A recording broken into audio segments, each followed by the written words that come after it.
Welcome to the Golden State Media Concepts, America's Still Beautiful podcast, a weekly news podcast covering all the top positive and uplifting news stories. Are you tired of the same old news? Are you sick of the seemingly endless political spin and negativity? We cover stories that will inspire, uplift, and remind you of the good in the world. Tune into the Golden State Media Concepts, America's Still Beautiful podcast to get all the great and positive news stories of today.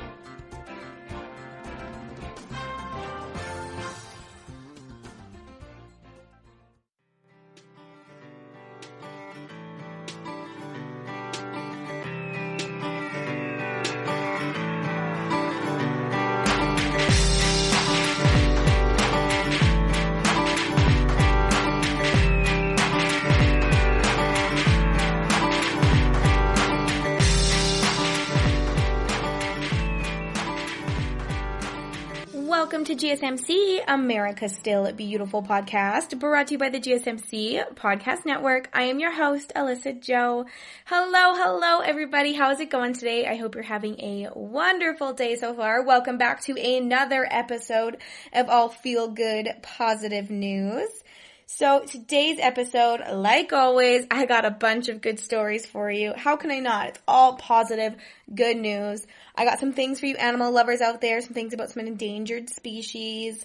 I got some kindness stories. I got some positive things about COVID-19. You know me, I always have to have something positive about the pandemic these days because I just like to bring a little bit of positivity to something that doesn't always seem to be so positive, of course. So I got a couple good stories about the pandemic. I got some kindness stories. I got some animal stories. I got some scientific discoveries. I just got some fun things, like always.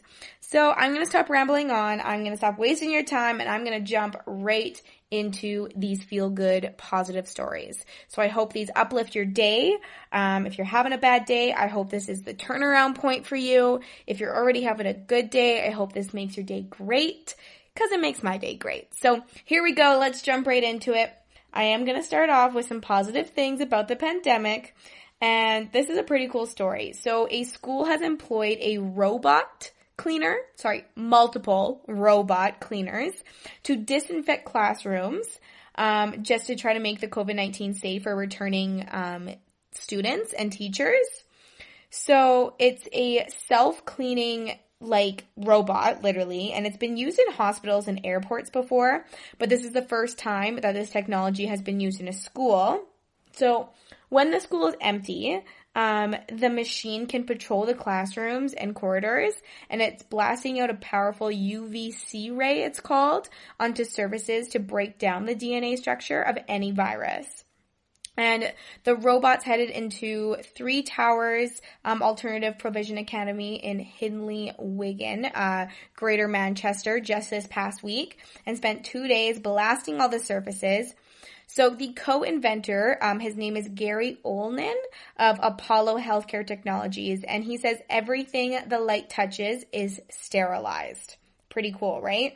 So, humans can inadvertently, we just miss areas when we're cleaning, because you can't tell, right? If you're just wiping away and stuff, so we just miss areas, and that's just how it is. But this robot completely takes care of all of that, and it's using light instead of direct contact with liquid. So they say a similar technology was used against another virus about a decade ago and was used in hospitals. So then they just built on that to deal with the coronavirus. So the users now only need to drive the robot around the room once, allowing it to scan the environment and create a digital map. And then the operators are able to map out the route, customizing the direction and the speed before leaving the room, and then it will let the robot just do its thing. So the robot cleaners are made to kill 99.9% of bacteria and can sterilize a classroom in 10 to 15 minutes. So this is all based in West Yorkshire, and it's the Apollo Healthcare Technologies, and the manufacturer is, they manufacture a variety of medical equipment for sales. It's all in the United Kingdom, Ireland, and then they also expanded to Australia and Hong Kong. So who knows if these technologies will make its way to the US or other parts of the world. But I just thought this was a pretty cool story. People are figuring out a way to make, this craziness as efficient as possible. And especially in schools, it's so, so important. So there you go. All right. Now, my next positive thing about the pandemic, this is pretty neat. So we all know that, annual music and arts festivals, have been canceled because of COVID-19, and so many events have been canceled. But some organizers saw an opportunity to connect some people and some art and nature all over the world. So this is what happened. So with normal levels of noise pollution disappearing, of course, in the wake of this pandemic, these organizers saw an opportunity to connect people with nature through sound. And they created a free audio library called Sounds of the Forest. And it's inviting anyone who is interested in collaborating to come help and expand it. So it's featuring a map of the world. And anyone can record the sounds of their local woodland, and they upload it via SoundCloud to appear as a dot on the map. And then you can go onto the map and anyone can click and listen to it. So some contributors are knowledgeable enough to add in field notes to help listeners understand what they are hearing, of course. So for instance, there was the Taman Negara National Park in Malaysia, and someone recorded notes, the sounds of magpies and robins in the late morning hours. Pretty cool. A biologist in Madagascar shared the ghostly holler of the Indri, which is the largest of the Lemur species. And then a May evening battle between two nightingale songs was captured in Slovakia by another contributor. Pretty cool, right? So for the entire map, you can actually just head over to Timber Festival's website and you just click Sounds of the Forest, and then you can just listen. And you can also upload your own if you just are living in a beautiful area with beautiful birds chirping or something. Go over and upload your own. There's literally sounds from all over the world. And of course, in social distancing, it meant that some cases that governments were cutting off access to nature as well. So this was just a way that they wanted to make sure people were still connected to nature, able to just kind of connect with each other in kind of a unique way in the beautiful sounds of our forests and the nature outside. So with the usual level of noise pollution that's disappearing, the birds are chirping, they're singing along, you can hear the wind in the trees, and, they said that it was just after they launched this project that they realized how mindful the process of recording would be and how it would make you stop and listen to all of the harmonies of the natural world.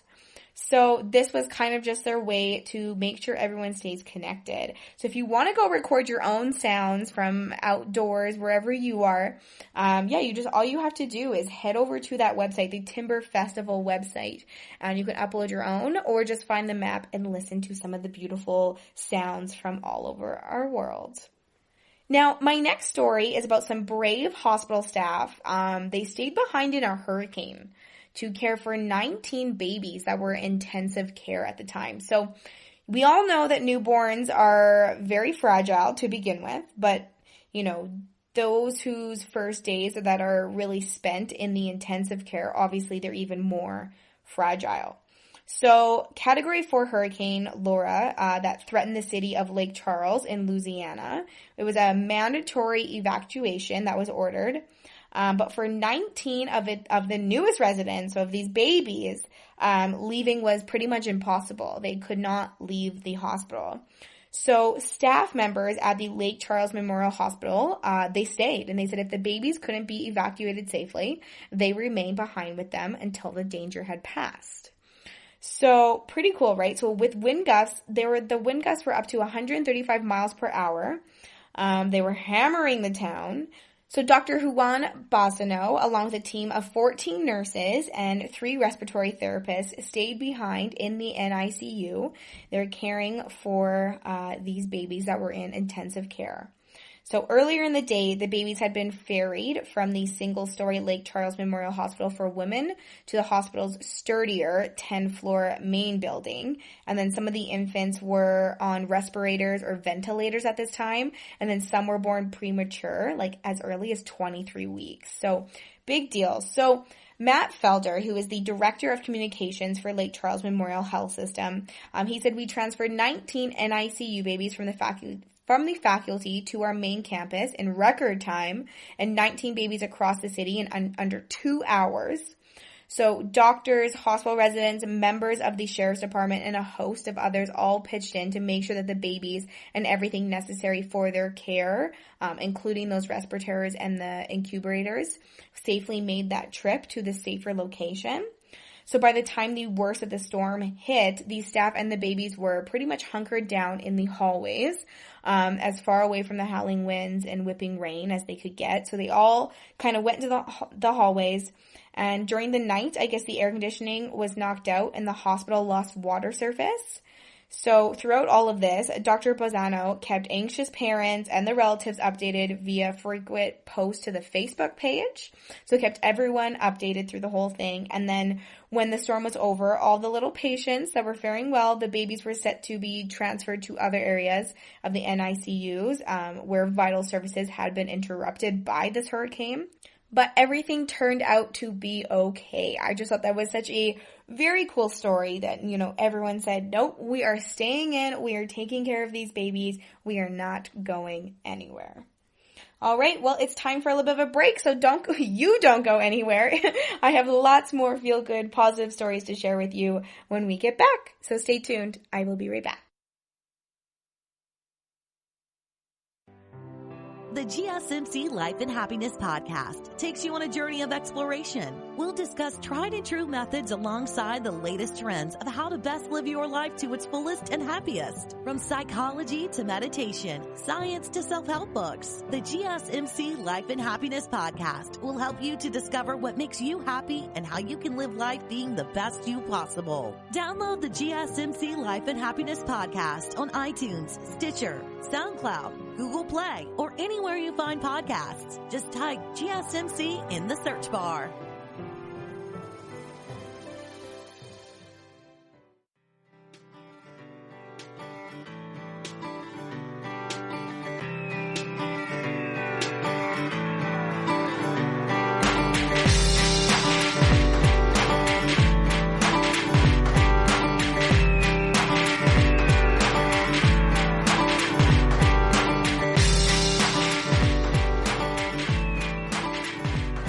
Welcome back to GSMC, America's Still Beautiful podcast, brought to you by the GSMC Podcast Network. All right, so we are on the second stretch of today's episode, and I thought I would start off for all you animal lovers. I have a couple cool stories about some animals, and I love animal stories, so let's just jump right into it. I wanted to share about this photographer who, he spent 3 years in this very intensive study to capture his passion. It's really what it was. And his passion is for the flight of the butterfly. So in a 3-year study, he detailed 17 species of butterflies. So he's a very dedicated wildlife photographer, and he has now had this amazing, stunning collection of images of the UK's most beautiful butterfly species. Some of them he actually took in his own backyard during the lockdown. So his name is Andrew Fuzek Peters. He captured all these colorful shots after he actually had to study the behavior of the butterflies. This all started in 2017. And he shows 17 different species of the insects in full flight, from taking off from flowers all across the UK, basically. He says that he took over 150,000 frames to achieve his unique collection of images, and he believes he's the first person to shoot such a variety of butterfly species as well. His photos include everything from the painted lady, green hair streak, marbled white, silver-studded blue, the red emerald, and then the dark green fritillary, the Essex skipper butterflies, like just a wide range of butterfly species. But he said, I spent 3 years studying the behavior of the UK's butterflies and working to capture them in motion. It was worth the effort to show their incredible delicacy and beauty in flight, which was quite a lot during a lockdown, during the lockdown in his garden. He actually got a lot of this done, which is pretty cool. So he was using a very high-speed camera to shoot the butterflies in flight, and he says it also requires the understanding and the knowledge of when the butterfly is going to take off. So he says there are very few shots like these in the world because there are very few people who can capture a butterfly in focus as it takes off from a flower. So that's why he had to really study butterflies in general and understand what they do when they take off. So it's all about timing, really. So he says, I shoot 50 frames per second and I haven't gotten them in a studio. He's literally out in the wild and he just gets up close and personal and takes his photos. So that's what he did. He has an amazing collection of butterflies, like an amazing collection. So I will post some of these photos to our social media pages so you can go check that out. But he says that my next big project will be to take flight shots of every single one of the UK's butterfly species. He says I've set myself a mad challenge because there's 71 recorded in Britain. So stay tuned for that, for all of the butterfly species. And that's what he spent the last 3 years doing, pursuing his passion of butterflies. But it's all because he really needed to learn how these butterflies take off so he could get these proper photos. But they are incredible. So I will post those up on our social media pages so you can check that out. Now, my next one is about a endangered shark species, okay? But this is so cool. So there was a sharkcam, and it revealed the secret breeding life of this endangered basking shark species. So it's the first successful tracking of basking sharks that has taken place, and it's with a robotic underwater camera, and they call it the sharkcam. So it's an underwater vehicle, it's an AUV, and it's one of the world's most advanced pieces of animal tracking technology. So it was used in the hybrids off Scotland's west coast for the time of last summer to observe and gather footage of the basking sharks. And that's the world's second largest fish after the whale shark. So big, big animals. And so little is known about this about the underwater traits of this globally endangered species. But they are filter feeders that eat plankton and they grow to around 8 meters in length. And they are actually pretty prevalent in Scottish waters. So this shark cam recorded the behavior of 3 sharks from a distance as they swam off the coast of Cole and Tiree. And analysis of the footage revealed the sharks spending an unexpected amount of time swimming near the seabed, which is a behavior which has not ever often been reported before.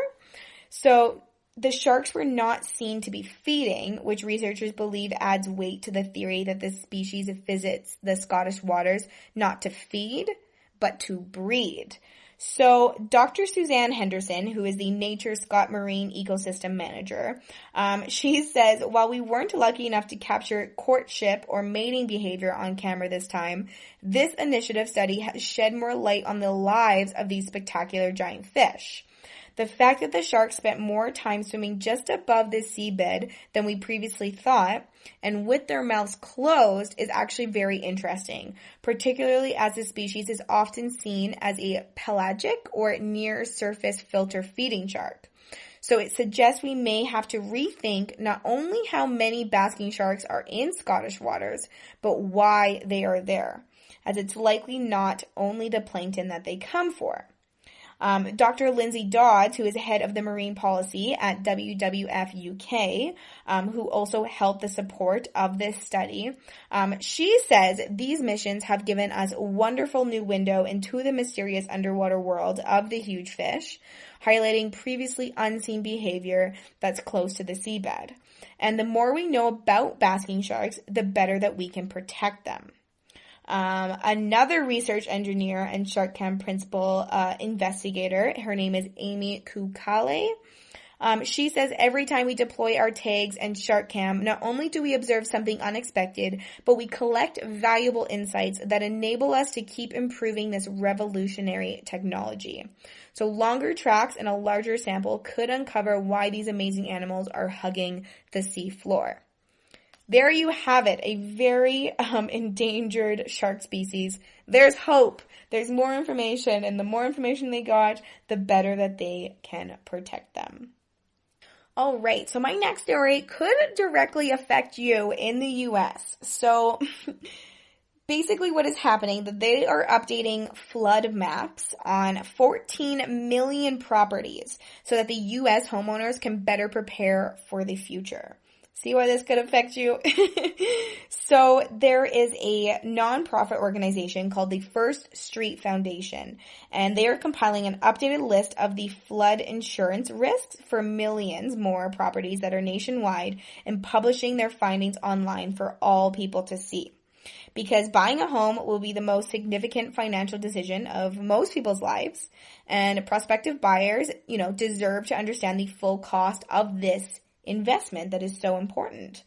So, as changing climatic conditions have resulted in storms of greater strength and, of course, in greater numbers, that's why this nonprofit group is filling in these massive gaps in the Federal Emergency Management Agency, so the FEMA, flood zone destinations. So they say, unfortunately, inaccurate FEMA flood maps and non-existent or weak real estate disclosure laws make it extremely difficult for home buyers to learn of a property's flood risk or even its flood history. So, FEMA has around 9 million properties in flooding zones where homeowners would be required or advised to buy flood insurance. However, the First Street Foundation's combination of data has now produced a more accurate flood risk map that takes into account climate change, sea level rise, and altered rainfall patterns and storm paths that will continue to update faster and more efficiently than FEMA's flooding maps. So, of course, through the unprecedented partnership of more than 80 world-renowned scientists, technologists, and analysts that are working together, this nonprofit organization was able to identify an additional 14.5 million homes that are potential flood areas. So their tool, it's called Flood Factor, and allows you to enter a zip code and bring up anything that's available on homes in that area. The effort has been looked at by major real estate companies and homeowners alike who are worried about the flood risk destinations that would diminish the property value of the homes. So Realtor.com actually agrees that buyers deserve to know everything, the risks included, about a home before making this purchase. And now all 110 million listed properties on their website contain either publicly or privately assembled flooding data. So head over to Realtor.com if you are looking for a home and you are curious about the flood rates and the risks in that area. There you have it. There are so much more information than there was before. Just go to Realtor.com and you can find all of that information out in your area that you need.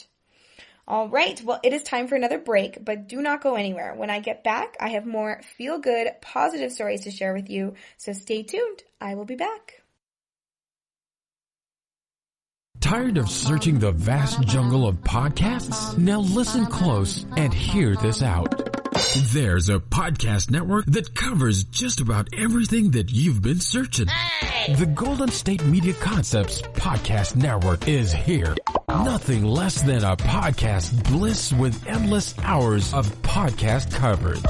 From news, sports, music, fashion, cooking, entertainment, fantasy, football, and so much more. So stop lurking around and go straight out to the Golden State Media Concepts Podcast Network. Guaranteed to fill that podcast itch. Whatever it may be. Visit us at www.gsmcpodcast.com. Follow us on Facebook and Twitter, and download us on iTunes, SoundCloud, and Google Play.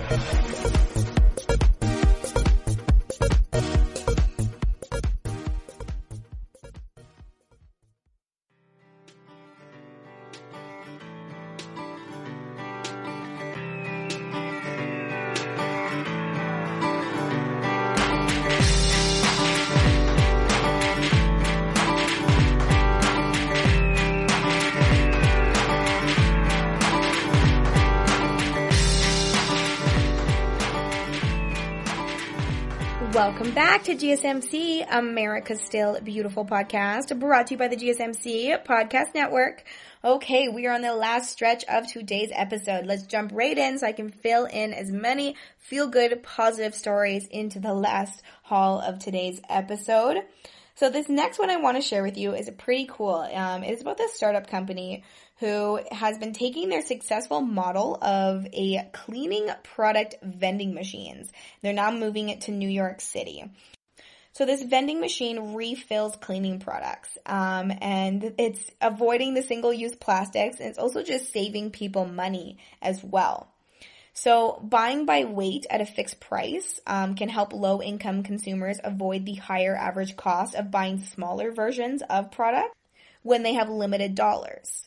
So now they are bringing this to New York. It's going to be in Brooklyn, and the idea is to leave them at commonly visited shopping locations, so like laundromats or something like that. And at the machine, customers can use the Algramano app, it's called, and a digital wallet. And they use reusable bottles with RFID codes to buy as much of the product as they need while receiving a discount if they use the same bottle code again. The initiative is funded by a grant from Closed Loop Ventures, which is a New York-based venture capital firm that funnels investment money to startups that contribute to their vision of the circular economy. So it's a strategy in which all waste products are used in other production systems.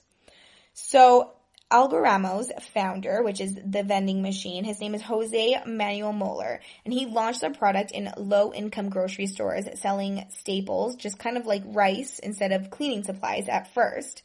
And he recognized one of the true advantages, which is the ability to allow consumers cheaper ways to buy in bulk, which can allow people to save about 140% on groceries that are bought in small amounts over a certain period. So the kind of poverty tax is something which low-income earners understand very well. And they say when you buy in small formats, you pay from 30 to 50% more for the product, depending on what the product is. So in doing that, you also produce a lot more packaging waste. That's typically the type of packaging waste that's most likely to escape into the environment because it's smaller format. And it's also in low resource areas where they aren't very good waste management systems in place. So there's a lot of that packaging that ends up in the environment, ultimately in oceans and other places that it just shouldn't be. So really, this year, you can now go, if you're in New York, I'm sure these machines will be popping up in other areas, but you can go to this vending machine, you can buy in bulk, saving yourself money, and they're just in very convenient locations. And these machines have been accelerated actually due to the COVID-19 pandemic. So some of the partners like Clorox and Colgate are already on board with this. So watch out. These machines could be coming very close to you way sooner than you think. Now I want to share this very adorable story about this couple. They are now the world record. They have hit the world record for the world's oldest married couple. How cute is that? So they had their wedding nearly 8 decades ago. So 79 years after tying the knot, they've been officially named the world's oldest married couple. So Julio, he's 110 years old, and Waldormina, who's 104, they, together, their age is 214 years, and they have been married for 79 years. So they were born in Ecuador before the invention of television, and they met when she went to see her sister during school vacation. And he lived in her sister's apartment building, and they just met and they became very good friends. So he fell in love with her beauties, he says, and her conversation and her very big heart. And she found a poet with a young spirit in him. So cute. And 7 years later, they decided to say I do, and that was on February 7th, 1941, at the oldest church in Quito. And since then, they've had 5 children, 11 grandchildren, 21 great-grandchildren, and 9 great-great-grandchildren. How crazy is that? So I bet you're wondering, what I was wondering, what is their advice for a long-lasting marriage? And they say that their secret formula equals love plus maturity plus mutual respect. They say it is true that at this time it's difficult because we are overwhelmed by the pandemic that affects the world, and we still do not have a solution. However, the first step for us to follow the rules with respect and love the life. So they say respect and love the life. You know, it's just the right words that we need to be living by right now. So those are the wise words from the world's oldest married couple. How cool is that? All right. We're almost on the last stretch of today's episode, but I wanted to share this California highway has just become the first state road that has been made from recycled plastic in the U.S. So it just looks like a normally newly paved road, but it's actually being hailed as the first mile of recycled plastic highway, and it's on a state road anywhere in the U.S. This is the first one. So it used more than 150,000 single-use plastic bottles. Sustainable landscaping company called Techni Soil. They partnered with the state transit officials to repave this 1 mile stretch of a 3-lane road. This was just back in July. And according to the Caltrans, so the California Department of Transportation, they had already slated the material for use throughout the state, and the eco-friendly road formula has been shown to be 2 to 3 times more durable than traditional asphalt pavement. So not only is the formula more durable, but Techni Soil officials say the procedure generates 90% less greenhouse gas emissions than the process currently used by the Caltrans. And typically, the department repaves state highways by tearing up the topmost 3 to 6 inches of asphalt so it can be ground up and mixed with bitumen, which is a sludge-like binding agent that's generated by oil refineries. So since this material can only be used as a base for the roadway, however, the Caltrans is still forced to import roughly about 42 truckloads of hot asphalt in order to finish this road. So by replacing the bitumen with polymer-based binding agent made from the melted plastic bottles, Techni Soil's procedure eliminates that need for imported asphalt and guarantees that the road is made out of 100% recycled plastic in a liquid polymer. So Techni Soil has already stated that they have already begun working on launching additional plastic road projects across California. They say we're very excited about introducing a new sustainable technology and helping pave the way for utilization of recycled plastics throughout the state. Pretty neat. I did not know that you could make a road out of recycled plastic bottles. I love how our world is evolving. All right, well, that is all I have for you today. Thank you so much for listening to GSMC, America's Still Beautiful podcast. I so appreciate you being here. My name is Alyssa Jo. I am your host. Thank you, thank you, thank you. Do not forget to hit that subscribe button. I have new episodes out every single Monday and Thursday. As always, head over to our social media pages. I will be posting those pictures of those butterflies that he took. Like and follow those pages, and then as always, do not forget to leave a 5-star review because it helps out a ton and I love reading those reviews. So thank you again for being here. I hope this episode uplifted your day. I hope it made your day even better if you're already having a great one, because it made my day even better. So thank you, thank you, thank you. Till next time, goodbye.